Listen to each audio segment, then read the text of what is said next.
अगर एक call girl गायब नहीं हुई होती तो शायद ही लापता हो रहे मासूम बच्चों का रहस्य आज भी नहीं सुलझ पाता। मोनिंदर सिंह पंढेर और नौकर सुरेंद्र कोहली को 2 मामलों में इलाहाबाद हाई कोर्ट बरी कर देता है। जगह नोएडा, साल 2006। निठारी नरकंकाल कांड, जिसमें नौकर सुरेंद्र कोहली और D5 कोठी के मालिक मोनिंदर सिंह पढ़ेर को 2 मामलों में इसकी फांसी की सजा को रद्द कर देता है। अब हाईकोर्ट ने इन दोनों केस में सुरेंद्र कोहली और मोनिंदर सिंह पढ़ेर को निर्दोष करार दे देता है। असल में मामला होता है साल 2004 से लेकर 2006 के बीच का, जहां अचानक बच्चा गायब होने लगता है। वो जगह होता है निठारी। लापता बच्चों के मामले में एक खुलासा होता है। वो तारीख होता है 29 दिसंबर 2006। तब इसमें कुल 19 मुकदमे दर्ज होते हैं। इसमें से 3 केस में सबूतों के अभाव में शुरुआत में ही क्लोजर रिपोर्ट लगा दी जाती है। इसके बाद से 16 मुकदमे चलाए जाते हैं, जिसमें से 13 केस में सुरेंद्र कोहली को फांसी की सजा सुनाई जाती है, जबकि 3 केस में उसे बरी भी कर दिया जाता है। बहुत ही खौफनाक है ये हत्या की कहानी, चौंका देगी ये मर्डर की कहानी। तो सबसे पहले नमस्कार। इस समय आप देख रहे हैं न्यूज इंडिया क्राइम। रात्रि को 8 बजने को है और मैं आपके साथ विपिन। मोनिंदर सिंह पढ़ेर को कुल 2 केस में फांसी की सजा हो जाती है, जबकि एक केस में 7 साल की सजा सुनाई जाती है और 4 मुकदमों में बरी भी कर दिया जाता है। फांसी की सजा पाने वाले केस में हाईकोर्ट में अपील की जाती है और ये अपील मोनिंदर सिंह पढ़ेर और नौकर सुरेंद्र कोहली दोनों नहीं करता है। अब उसी केस में फैसला देते हुए हाईकोर्ट ने पंढेरा को दोनों केस में बरी कर देता है, जबकि कोहली को भी एक केस में छोड़कर बाकी में राहत मिल जाता है। एक केस कोहली का अभी भी सुप्रीम कोर्ट में पेंडिंग होता है। एक दिन अचानक नोएडा के निठारी की कोठी से एक कॉल गर्ल भी गायब हो जाती है और उसी की कॉल डिटेल से ये पूरा राज खुल जाता है। लेकिन ये केस कैसे खुला था, आइए जानते हैं। बात 21 दिसंबर 2006 की रात लगभग 9:20 की है। का IMI नंबर 35535200384570 चलने की जानकारी मिलती है। इस IMI नंबर को यूज करने वाला का पता लगाया जाता है। जानकारी प्राप्त होती है कि बरौला निवासी राजपाल उस मोबाइल फोन यूज कर रहा है। इस पते पर पुलिस को भी एक टीम पहुंचती है। उससे मुलाकात होती है तो उसने बताया कि मोबाइल फोन में यूज किया हुआ है, सिम कार्ड मेरे नाम पर खरीदा गया है, लेकिन उसका उपयोग संजीव गुर्जर कर रहा है। पुलिस तत्काल संजीव के पास पहुंच जाती है और थोड़ी ही देर में उसके पास से मोबाइल फोन भी बरामद हो जाता है। अब पुलिस उससे कड़ाई से पूछताछ करना शुरू करती है, यह सोचकर अब पायल का कातिल उसके हत्थे चढ़ जाता है। लेकिन जब संजीव ने बताया कि उसने एक रिक्शे वाले से फोन खरीदा था तो पुलिस हैरत में पड़ जाती है, चूंकि रिक्शा वाला का घर भी उसी रास्ते से ही होकर गुजरता है और उसी रास्ते से अपना घर जाता था। इसलिए उसके बारे में पुलिस को जानकारी मिल जाती है और आखिरकार पुलिस रिक्शा चालक सतलड़े के पास पहुंच जाती है और उससे पूछताछ शुरू कर देती है। तब उसने पूछताछ में बताया कि पिछले महीने एक युवक उसके रिक्शे पर बैठकर सेक्टर 26 से निठारी सेक्टर 31 तक आया था। इस दौरान उसका मोबाइल फोन रिक्शे पर छूट जाता है इसलिए उसे मैंने अपने पास रख लिया और बाद में इसे बेच दिया। इस तरह मोबाइल रखने वाले को लेकर सस्पेंस एक बार फिर से बरकरार रह जाता है। अब लापता कॉल गर्ल के मोबाइल फोन में नंबर में यूज किए हुए सिम कार्ड की जांच की जाती है।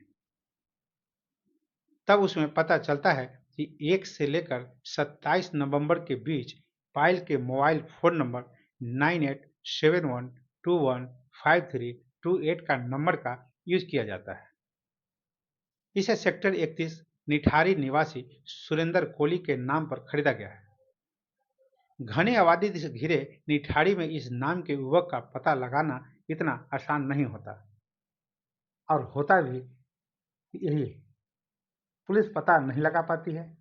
तभी कॉल डिटेल में 27 नवंबर 2006 की सुबह 11:07 से लेकर दोपहर 1:13 तक 0120245337 नंबर से 11 बार हुई बातचीत पर पुलिस की नजर टिक जाती है। इस नंबर को देखकर एसआई दरोगा विनोद पांडे चौंक जाते हैं। फिर उन्होंने उस नंबर पर कॉल करते हैं। शायद पढ़ेर के ड्राइवर ने फोन को रिसीव करता है। सब इंस्पेक्टर को पता होता है कि कोई भी इतनी आसानी से कुछ नहीं बताएगा। पुलिसिया शैली में पूछताछ शुरू की जाती है। सुरेंद्र कोहली खुद को बहुत शातिर समझता है और भी गालियां देता है। यह सुनकर ड्राइवर डर सा जाता है और कहता है कि सुरेंद्र तो गांव का अल्मोड़ा गया है। उससे घर का पता पूछा जाता है, तब वह बता देता है। Sector 31D5। इस तरह पुलिस को D5 कोठी के खिलाफ पायल को गायब कराने के पीछे पुख्ता सबूत मिल जाता है। यह बात है 24 दिसंबर 2006 की। पुलिस की एक टीम कुछ घंटे बाद ही कोठी पहुंच जाती है। वहां मनिंदर सिंह पधेर से मुलाकात हो जाती है। पधेर से पूछा जाता है कि कोहली कहाँ है। जवाब मिलता है कि वह गांव गया है। इसके बाद पंधेर को पायल के मोबाइल फोन और उसके यूज किए हुए सिम कार्ड की जानकारी दी जाती है। यह जानकर पंधेर भी दंग रह जाता है। अब पुलिस ने नौकर सुरेंद्र कोहली को गिरफ्तार करवाने की जिम्मेदारी पंधेर के कंधों पर डाल देता है। पंधेर भी तैयार हो जाता है। दरअसल पंधेर ने ही सुरेंद्र कोहली का पूरा बता देता है और अपनी एक लग्जरी गाड़ी भी पुलिस को दे देता है, साथ में एक ड्राइवर भी। चूंकि वह ड्राइवर कोहली के घर जाने वाले रास्तों से वाकिफ होता है, इसलिए पुलिस की एक टीम पधेर की गाड़ी से अल्मोड़ा पहुंच जाती है। वहां से किसी तरह पुलिस ने उसे हिरासत में ले लेता है और उसे गाड़ी में बिठाकर नोएडा लाने लगता है। तारीख 25 दिसंबर की शाम सभी लोग नोएडा पहुंच जाता है। इससे पहले रास्ते में ही पुलिस ने सुरेंद्र की अच्छी खासी पुलिसिया खातिरदारी भी करता रहता है, लेकिन उसने कुछ भी नहीं बताता है। नोएडा में उसे पंधेर के सामने खड़ा किया जाता है, फिर भी उसकी जुबां चुप होता है। इसके बाद पुलिस ने उससे कड़ाई से पूछताछ शुरू करती है। आखिरकार पुलिस ही टूट जाती है, लेकिन उसकी चुप्पी नहीं टूटती। उसके रवैये से पुलिस भी दंग रह जाती है। 27 दिसंबर भी निकल जाता है। आखिरकार आखिरी दांव आजमाया जाता है।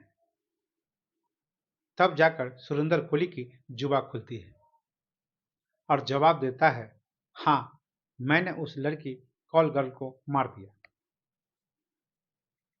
अब पुलिस का सवाल होता है, क्यों? तब पुलिस को बताता है कि वो अक्सर पंधेर के पास आती जाती रहती थी। उसे मैंने कई बार उत्तेजक स्थिति में भी देखा था। मुझसे भी काफी करीब से बातचीत करती थी। इसलिए पंधेर के नहीं होने पर फोन कर उसे घर पर बुला लेता था। वह आ भी जाती थी। उससे सौदा किया। मेरे पास महज 500 रुपये थे, लेकिन वह इतने कम पैसे में मानने को तैयार नहीं हुई। मैंने कई बार कहा, फिर भी वो नहीं मानी। आखिर कब तक सुनता? गुस्सा आ गया, बहाना बनाया चाय पिलाने का, उसे कुर्सी पर बिठा दिया और थोड़ी देर बाद कुछ लेने के बहाने उसके पीछे आया और उसके दुपट्टे से ही उसका गला घोंटने लगा। वो बहुत विरोध की, लेकिन मेरे खौफ के आगे वह खामोश हो गई। इसके बाद उसके साथ सेक्स किया। वह काफी बड़ी थी, इसलिए उसके शव को 3 भाग में काटकर कोठी के पीछे फेंक दिया। उसके पास रखा मोबाइल फोन अपने पास रख लिया। यह सब पता लगाने में 28 दिसंबर की शाम हो जाती है। 28 दिसंबर की रात में ही पुलिस कोठी के पिछवाड़े पहुंच जाती है। यहाँ पहले पायल की सैंडल मिल जाती है। पुलिस को अब यकीन हो जाता है कि उसने जो कहा था वह सच है। मांस के लोथड़े भी मिल जाते हैं। इस दौरान तक एक गांव वाले ने देख लिया था, लेकिन रात होने की वजह से उसे कुछ भी नहीं कहता। पुलिस ने भी रात में कोठी के पीछे ज्यादा खोजबीन करना मुनासिब नहीं समझता है और यही पुलिस से चुप हो जाती है, जिसका खामियाजा के रूप में पुलिस को वर्दी पर हमेशा के लिए ऐसा दाग लग जाता है कि उसे कभी मिटाना संभव नहीं है। अगर पुलिस ने यह तत्परता दिखाई होती और रात में खोजबीन करती तो 29 दिसंबर 2006 को नोएडा पुलिस का यह सबसे बड़ा गुड वर्क होता। तो बस अभी के लिए इतना ही। कल फिर मिलेंगे एक नई सच्ची कहानी के साथ। अगर आप मेरा चैनल को सब्सक्राइब नहीं किए हैं तो जरूर कर लें और अब हमें आज्ञा दीजिए। नमस्कार, शुभ रात्रि।